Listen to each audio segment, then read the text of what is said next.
नमस्कार दोस्तों, blood test के एक बहुत ही ज़्यादा खतरनाक एपिसोड में आप सभी लोगों का बहुत बहुत स्वागत है। दोस्तों, ये आज का एपिसोड बिल्कुल भी नॉर्मल नहीं होने वाला है। ये एपिसोड बहुत ही ज़्यादा खौफनाक होने वाला है। आज जो मैं आप लोगों को स्टोरी बताने वाली हूँ, ये स्टोरी मुझे रिया नाम की लड़की ने इंस्टाग्राम में लिख के भेजा था। ये किस्सा उसकी मामी के साथ 5 साल पहले बीता था। एक्चुअली रिया को गर्मियों की छुट्टी में अपने मामा घर जाना बहुत ही ज़्यादा पसंद था, क्योंकि वहाँ पे जाती थी, बहुत ही खेलना उसको पसंद था। वहाँ पे आम के पेड़ थे, वहाँ से आम भी तोड़ के खाती थी, मतलब बहुत इंजॉय करती थी अपने मामा घर पे। तो वो हर साल जाती थी। लेकिन जब 5 साल पहले अपने मामा के घर पे गई थी, वो उसका सबसे खौफनाक साल था। इस बार रिया अपने मामा के घर पहुंची तो उसकी मामी बिल्कुल बदले बदली से लगने लगी थी। उसकी मामी पहले थी ही नहीं। जैसे उसकी मामी बहुत प्यार करती थी, बहुत हंसती बोलती रहती थी, बहुत एक्टिव रहती थी, लेकिन इस साल ऐसा कुछ नहीं था। उसकी मामी बिल्कुल अजीब सी हरकतें करती थी, अजीब सी बातें करती थी। 1-2 दिन तो उसको समझ में नहीं आया कि मेरी मामी के साथ आखिर क्या हो गया, ऐसा क्या हो गया जो ये ऐसा रिएक्ट कर रही है या ऐसे रहती है, बिल्कुल पागल टाइप की रहती है, कहीं पर बैठी रहती है, कुछ भी बोलती है, कुछ भी करती है। उसको ये बात समझ में नहीं आ रही थी। 1-2 दिन बीतने के बाद उसको पता चला कि आखिर उसके मामी के साथ क्या हो रहा है। एक्चुअली जब उसकी मामी रात में सो रही होती थी तो उसको ऐसा लगता था कि उसके बेड के सामने आके कोई बूढ़ी औरत बैठ गई है और उसको नॉन स्टॉप ऐसा घूर रही है और घूर के ऐसे गंदी से स्माइल करके ऐसे हंस रही है। बहुत ही गंदी स्माइल से हंसती थी। और सिर्फ इतना ही नहीं होता था उसकी मामी के साथ। उसकी मामी जब किचन में काम कर रही होती थी तो उसको लगता था कि मेरे बाजू में यहाँ पे कोई औरत बैठ के देख रही है मेरे को। जब मान लो ऐसा कुछ काम कर रही है, अचानक नजर पड़ी, दिखती थी कोई औरत मुझे ऐसे घूर रही है, कभी स्माइल कर रही है तो कभी गंदी शक्ल बना रही है, बस घूरी जा रही है। तो वहां पे वो जोर से चिल्ला देती थी। जब लोग वहां पे इकट्ठे होते थे तो देखते थे वहां पे कुछ है ही नहीं। और सिर्फ इतना ही नहीं होता था, कभी कभी वो नहा के निकलती थी वॉशरूम से तो ऐसा लगता था कि अचानक से उसके सामने कोई बूढ़ी औरत आके खड़ी हो गई। वो बिल्कुल पागल से हो जाती थी, जोर जोर से चिल्लाने लगती थी, जोर जोर से रोने लगती थी। उसको समझ में नहीं आ रहा था कि आखिर मैं करूं तो करूं क्या। लेकिन उसके बात पे कोई विश्वास नहीं कर रहा था, क्योंकि वो लोग देख नहीं पा रहे थे कि आखिर क्या है ये। और जो बूढ़ी औरत थी जिसको उसकी मामी देखती थी, उसको कोई और देख ही नहीं पा रहा था। तो वो लोग विश्वास नहीं कर रहे। उनको लग रहा था शायद इसके दिमाग का कोई वहम है या कुछ उसके दिमाग में ऐसा बार बार कुछ सोच रही होगी या कोई बुरा सपना देखी होगी जिसका बुरा असर है ये। उसके घर वालों को ऐसा लग रहा था। एक दिन तो हद ही हो गई। जब उसकी मामी रात में सो रही थी तो उनकी आंख अचानक से खुली और ऐसा लगा कि उनके पैर के पास बूढ़ी औरत बैठी है और बहुत ही जोर जोर से गंदी हंसी में हंस रही है और उनका पैर खींच रही है जोर से, जैसे कि उनको पलंग से नीचे गिरा देगी। इतने जोर से उसका पैर खींच रही है। इतनी ज्यादा उसकी मामी डर गई कि जोर जोर से चिल्लाने लगी, जोर जोर से रोने लगी। उसके घर वाले सब इकट्ठे हुए, सब लोग देखे आके, उसके मामा जागे तो वहां पे ऐसा कुछ था ही नहीं। तो फिर से लोगों को लगा कि शायद कोई बुरा सपना देखी होगी। और सबको इस बात का डर था, क्योंकि उसकी मामी की एक 5-6 महीने की छोटी सी बच्ची थी। उसके घर वालों को ऐसा लगने लगा था कि शायद इसकी दिमागी हालत खराब हो गई है, या तो उसको ऐसा कुछ हो गया है जो बार बार अपने कंट्रोल में नहीं है, जो बार बार ऐसी गंदी हरकतें कर रही है। उसकी बच्ची का क्या होगा? सिर्फ 5-6 महीने की बच्ची, उसको कौन संभालेगा? उसके घर वाले बहुत ही ज्यादा टेंशन में, तो सोच रहे थे अब डॉक्टर के पास लेके जाएंगे कि इसको क्या हुआ है, दिखाना है। उसके घर वाले सोच ही रहे थे कि अगले रात में बहुत ही ज्यादा खौफनाक हुआ कुछ ऐसा। एक दिन उसकी मामी अपने कमरे में सो रही थी और कुछ खटपट की आवाज आई और उसकी मामी की अचानक से आंख खुली। जब आंख खुली तो उन्होंने देखा कि उनके बेड के सामने वही बूढ़ी औरत वहीं पे खड़ी है और उनकी बच्ची को उठा के लेके जाने की कोशिश कर रही है। वो कैसे तैसे करके अपनी बच्ची को बचा लेती है और बहुत जोर से चिल्लाती है। उनके जोर से चिल्लाने की वजह से पूरे घर वाले इकट्ठे हो जाते हैं। लेकिन इस बार उसके घर वाले उसकी बात पे विश्वास करते हैं, क्योंकि इस बार उस बूढ़ी औरत की परछाई को रिया ने भी देखा था।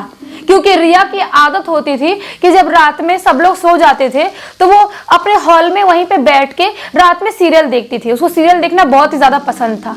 उसने देखी कि ऐसा लग रहा है कि जो एंट्री वाला गेट है वहां से किसी परछाई जा रही है, और इसकी वजह से वो बहुत ही ज्यादा डर जाती है और डर के अपनी नानी के पास चले जाती है और अपनी नानी को जाके ये सारी चीजें बता देती है। जब उसकी नानी को पता चलता है, उसकी नानी रिया की सारी बातें सुनी रही होती है, तब भी उसकी मामी की जोर से चिल्लाने की आवाज आती है और सब लोग भागते हुए उसकी मामी के पास जाते हैं। और इस बार उनको विश्वास था, क्योंकि इस बार सिर्फ उसकी मामी नहीं बोल रही थी, इस बार रिया भी बोल रही थी। वो लोग सोचते हैं कि अब हमको शायद किसी तांत्रिक बाबा को बुलाना चाहिए।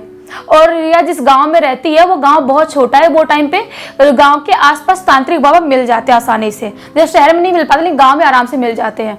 तो वो लोग 3-3:30 बजे करीब एक तांत्रिक बाबा को फोन करके बुलाते हैं। जब वो बाबा आते हैं, उस घर को पूरा देखते हैं अच्छे से, उसके बाद बोलते हैं कि इस घर में मतलब कुछ पूजा पाठ कराना होगा, इस घर को बांधना होगा।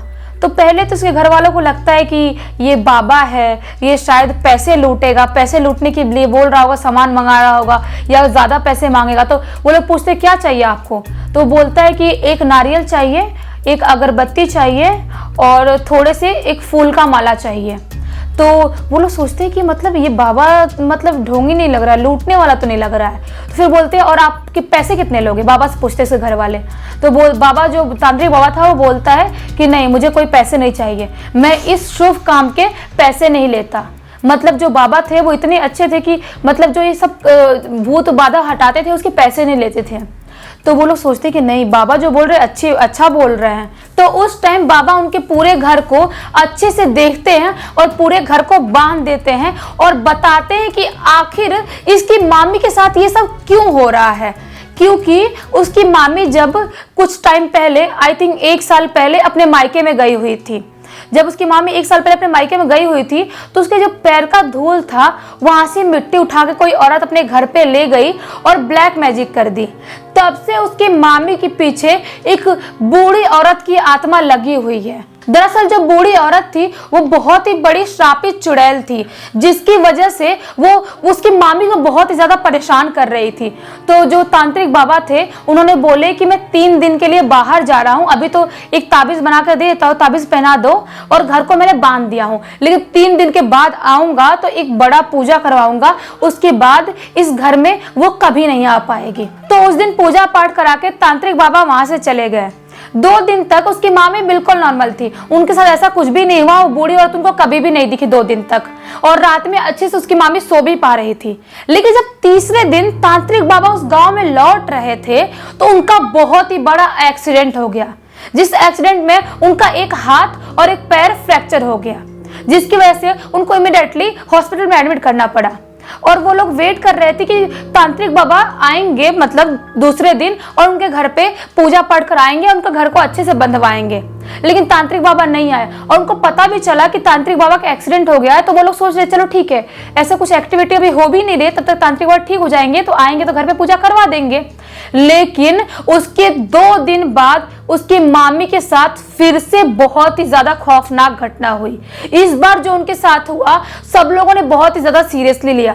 जब उसकी मामी रात में सो रही थी उनकी आंख अचानक से खुली और उनको दिखा कि जो बूढ़ी औरत हमेशा नॉर्मली आती है इस बार वो नॉर्मली नहीं आई थी, वो अपने हाथ में चाकू लेके आई थी और उसको बेटी को मारने की कोशिश कर रही थी। उसकी मामी बहुत ही ज्यादा डर गई और जोर जोर से चिल्लाने लगी और पूरे घर वालों को बताई कि ये आज मेरी बेटी को मारने की कोशिश कर रही थी। और उसके मामा और पूरे घर वाले इस बार इस बात को सीरियसली लिए। उसके मामा ने सोचे कि नहीं, अभी ये बहुत ज्यादा हो गया है, हमको सुबह कुछ ना कुछ करना चाहिए। तो दूसरे दिन सुबह पंडित जी को बुलवाते हैं और उनके घर पे सुंदरकांड का पाठ करवाते हैं। जिस दिन से सुंदरकांड का पाठ करवाए हैं उस दिन से वो बूढ़ी औरत उनके घर पे कभी दिखी ही नहीं। आज उस कांड को 5 साल हो गए हैं, लेकिन कभी भी वो बूढ़ी औरत नहीं दिखी और उनको वापस से किसी भी तांत्रिक बाबा बुलाने की नौबत नहीं आई। आज रिया की फैमिली में सब कुछ ठीक है और बहुत ही खुशी से और अच्छे से अपनी लाइफ एंजॉय कर रहे हैं। मुझे उम्मीद है कि आप लोग को रिया की स्टोरी बहुत ही ज्यादा अच्छी लगी होगी। अगर अच्छी लगी तो इस वीडियो को लाइक कर दो, इस चैनल को सब्सक्राइब कर दो, बेल आइकन दबा के ऑल पे क्लिक कर देना ताकि जब भी नए वीडियो डाले सबसे पहले आप लोग पास पहुंचे। तब तक के लिए बहुत बहुत धन्यवाद।